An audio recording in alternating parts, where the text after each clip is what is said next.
The last night, Sunday night, Sting was up on that stage.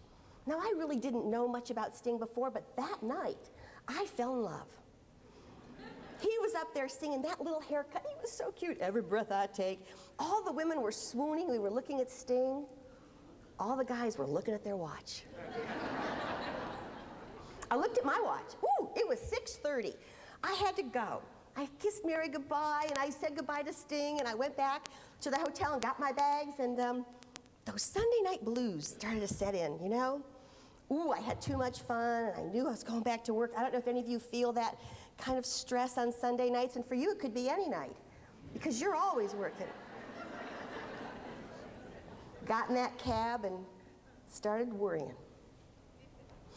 Got to the airport, and I was going through, this is before we had all the lines, and I was just shoving my little bag through that southwest hole, and I could swear that the guy right in front of me was Sting.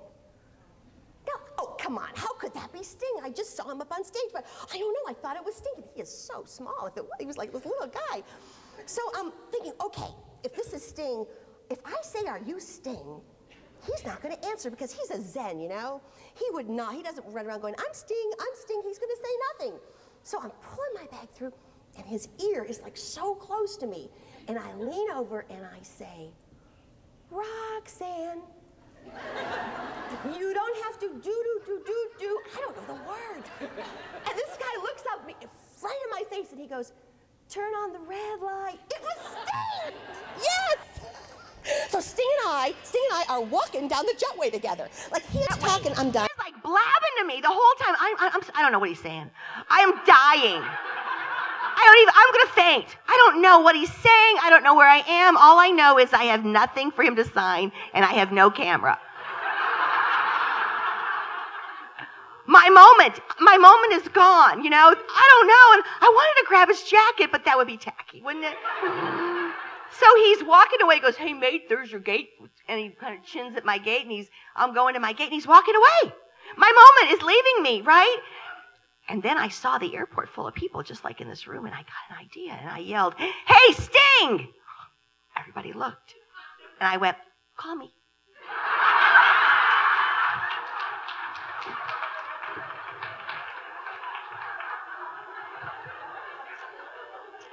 He never called.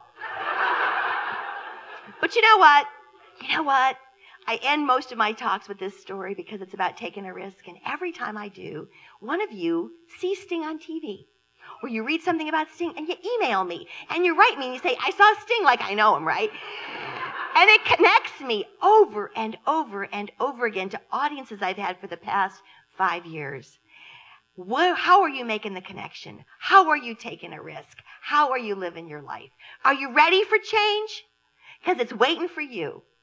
And when you leave here today, I don't mind if you call me. Thank you. I'm Karen McCullough. I hope you guys have a great conference. Thank you very much.